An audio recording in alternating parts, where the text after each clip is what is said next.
እግዚአብሔርን ማስደሰት የሕይወት መጀመሪያ ዓላማ ከሆነ ይህን ቪዲዮ በጥሞና ተከታተል። ለመሆኑ እግዚአብሔርን ደስ የሚያሰኘው ምንድን ነው? ጥሩነቱ እግዚአብሔርን ደስ የሚያሰኘው አንድ ግልጥ የሕይወት ምሳሌ መጽሐፍ ቅዱስ ይነግረናል። በምሳሌውም የተጠቀሰው ሰው ኖህ ይባላል። በኖህ ዘመን መላው ዓለም ምግባረ ብልሹ ነበር። እያንዳንዱ ሰው የሚኖረው ለእግዚአብሔር ሳይሆን ለራሱ ደስታ ሆነ። በመሆኑም እግዚአብሔር እርሱን ሊያስደስት የሚፈልግ ሰው በምድር ላይ ስላላገኘ ሰውን በመፍጠሩ አዘነ፣ ተጸጸተ። ከምድርም ሊያጠፋው እስኪያስብ ድረስ በሰው ዘር ላይ ተቆጣ። ያም ሆኖ ግን እግዚአብሔርን ደስ ያሰኘ አንድ ሰው ነበር።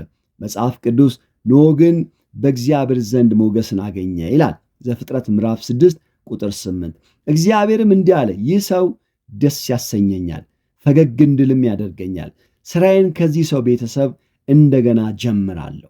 ኖህ እግዚአብሔርን ደስ ስላሰኘው እኔና አንተ ዛሬ በሕይወት አለን። እግዚአብሔርን ደስ የሚያሰኙትን አራቱን የአምልኮ እውነቶች ከኖህ ሕይወት እንማራለን።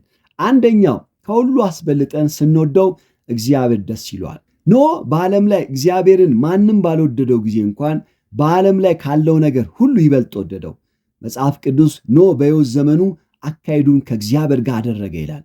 እግዚአብሔር ከምንም ይበልጥ ከአንተ የሚፈልገው ይህንን ነው። ፈጣሪ ከእኛ ጋር ግንኙነት ለመመስረት መፈለጉ እጅግ አስገራሚ እውነት ነው።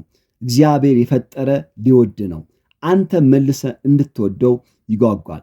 እጅግ ጥልቅ በሆነ ፍቅር ይወዳል። አጸፋ ፍቅርንም ካንተ ይፈልጋል። ታውቀውና አብረው ጊዜ ታሳልፍ ዘንድ ይጓጓል። ለዚህ ነው እግዚአብሔር መውደድን በእርሱም መወደድን መማር የሕይወት ትልቅ ዓላማ መሆን ያለበት። ይህን የሚያክል ጠቃሚ ነገር የለም። ይህን ጉዳይ ኢየሱስ እንዲህ ብሎ ተናግሯል። ጌታ አምላክን በፍጹም ልብህ፣ በፍጹም ሐሳብህ፣ በፍጹም ነፍስህ ውደድ። ታላቂትና ፊተኛዋ ትእዛዝ ይህች ናትና። ማቴዎስ ምዕራፍ 22 ቁጥር 37። ሁለተኛው፣ በእግዚአብሔር በፍጹም ስንታመን ደስ ይለዋል። ኖህ እግዚአብሔር ደስ ያሰኘበት ሁለተኛው ምክንያት ትእዛዙን ለመረዳት አዳጋች በነበረበት ጊዜ እንኳን በእርሱ ማመኑ ነው። መጽሐፍ ቅዱስ እንደዚህ ይላል፣ ኖህ ግን ስለማይታየው ነገር እግዚአብሔር ባስጠነቀቀው ጊዜ እግዚአብሔርን ፈርቶ ቤተሰቦችን ለማዳን መርከብን በእምነት ሠራ። በእምነት የሚገኘውን ጽድቅ ወራሽ ሆነ። ዕብራውያን ምዕራፍ 11 ቁጥር 7። እስቲ ይህንን ነገር በደንብ አስበው። አንድ ቀን እግዚአብሔር ወደ ኖህ መጥቶ እንዲህ አለው፣ ሰዎች በምድር ላይ አስቆጥተውኛል። በመላው ዓለም ካንተ በቀር ስለን የሚያስብ ሰው የለም። አንተ ስመለከት ደስ ይለኛል፣ በሕይወትህ ተደስቻለሁ። ዓለምን በኋላ ጠፋትና ሥራዬን ካንተ ቤት እንደገና ሊጀምር ነው። አንተንና እንስሳትን ከጥፋቷ የሚያድን ግዙፍ መርከብ እንድትሠራ ፈልጋለሁ። ኖህ እንዲጠራጠር ሊያደርጉት የሚችሉ 3 ችግሮች ነበሩ። የመጀመሪያው፣ ዝናብ አይቶ አያውቅም። ምክንያቱም ከጥፋቷ በፊት እግዚአብሔር ምድርን ከታች ወደ ላይ ነው የሚያጠጣት። ሁለተኛው፣ ኖህ የኖረው በአቅራቢያው ካለው ውቅያኖስ በ100 ኪሎ ሜትሮች ላይ ነበር። መርከብ መስራትን ቢያውቅበት እንኳን ከሰራው በኋላ እንዴት ነበር ውሃ ወዳለበት የሚወስደው? ሶስተኛው፣ እንስሳትን ሁሉ የመሰብሰብና የመመገብ ችግርም ነበር። ኖህ ግን ቅሬታ አላሰማም ወይም አልችልም አላለም። እግዚአብሔር የነገረውን በፍጹም አመነ። ይህ ድርጊቱም እግዚአብሔርን ደስ አሰኘው። እግዚአብሔርን በፍጹም ማመን ማለት ለሕይወት ከሁሉ የሚሻለው መልካም ነገር ሁሉ እርሱ ያውቃል በሚል እምነት መኖር ማለት ነው። ኖህ መርከብን ለመስራት 120 ዓመታት ወስዶበታል። መቼም ብዙ ተስፋ አስቆራጭ ቀናት እንዳሳለፈ ገምታለሁ። ከዓመት ዓመት የዝናብ ምልክት ሳያይና ሰዎች እግዚአብሔር አናገረኝ የሚል እብድ በማለት በአስከፊ ሁኔታ እየነቀፉት ኖረ። ልጆቹ እደጃቸው ላይ የሚሰራውን ግዙፍ መርከብ እያዩ ሁልጊዜ ያፍሩና ሰው ምን ይለናል ይሉ እንደነበረ ገምታለሁ። ኖህ ግን በእግዚአብሔር በማመን ጸና። እንደዚህ ያለ እምነት እግዚአብሔርን ያስደስቷል። መጽሐፍ ቅዱስ እንደዚህ ይላል፣ ያለ እምነት እግዚአብሔርን ደስ ማሰኘት አይቻልም። ዕብራውያን ምዕራፍ 11 ቁጥር 6። ሦስተኛው፣ እግዚአብሔርን ከልባችን ስንታዘዘው ደስ ይለዋል። ከዓለም አቀፍ የጥፋት ውሃ የእንስሳት ዝርያ ለመታደግ ለአስፈላጊና ዝርዝር ነገሮች ትልቅ ትኩረት መስጠት ያስፈልግ ነበር። ሁሉን ነገር እግዚአብሔር ባዘዘው መሠረት መከናወን ነበረበት። እግዚአብሔር ኖህ የፈለገውን አይነት አድርጎ መርከብ ሥራ አላለም። የመርከቡን መጠን፣ ቅርጽ፣ የሚሰራበትን ቁሳቁስና በተለያየ ቁጥር ወደ ውስጥ ስለሚገቡት እንስሳት ዝርዝር መመሪያ ሰጥቶታል። ኖህ በታዘዘ ጊዜ ያደረገው መጽሐፍ ቅዱስ እንደዚህ ገልጧል። ኖህ ሁሉን ነገር እግዚአብሔር እንዳዘዘው አደረገ ይላል ዘፍጥረት ምዕራፍ 6 ቁጥር 24።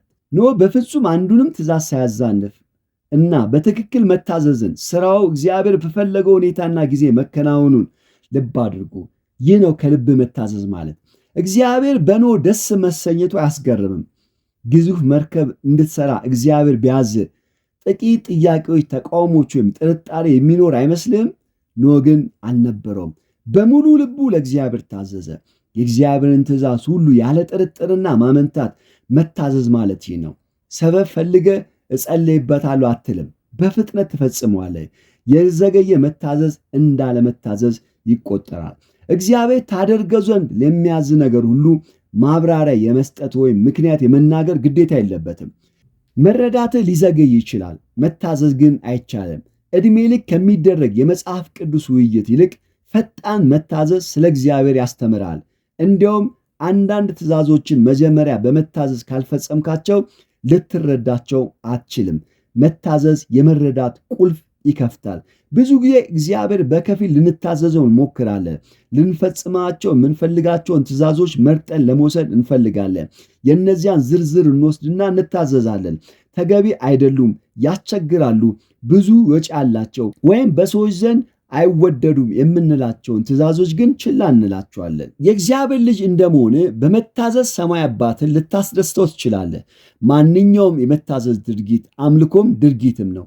ለምንድነው መታዘዝ እግዚአብሔርን በጣም የሚያስደስተው? ምክንያቱም መታዘዝ በእርግጥ የምትወደው መሆኑን ያረጋግጣል። ኢየሱስ እንደዚህ ብሏል፣ ብትወደውኝ ትእዛዜን ጠብቁ። ዮሐንስ 14 ቁጥር 15። አራተኛው እግዚአብሔርን ሳናቋርጥ ስናከብረውና ስናመሰግነው ደስ ይሏል። ልባዊ ምስጋናና አድናቆትን ከሌሎች ከመቀበል ይበልጥ የሚያስደስቱ ብዙ ነገሮች የሉም። እግዚአብሔር እንዲሁ ምስጋና ሞገስን ይወዳል። ምስጋናችንን ለእርሱ ያለን ፍቅር ስንገልጥለት ደስ ይለዋል። ኖህ የሞገስና የምስጋና ልብ ስለነበረው ሕይወቱ እግዚአብሔርን ደስ ያሰኝ ነበር። ከጥፋቷ ከተረፈ በኋላ በመጀመሪያ ያደረገው ነገር መስዋዕት በማቅረብ እግዚአብሔርን ማመስገን ነበር። መጽሐፍ ቅዱስ እንደዚህ ይላል፣ ከዚያም ኖህ ለእግዚአብሔር መሠዊያ ሠራ፣ መሠዊያውም ላይ የሚቃጠል መስዋዕት አቀረበ። ዘፍጥረት ምዕራፍ 8 ቁጥር 20። ኢየሱስ መስዋዕት አድርጎ ራሱን ከማቅረቡ የተነሳ ኖህ እንዳደረገው የእንስሳት መስዋዕት አናቀርብም።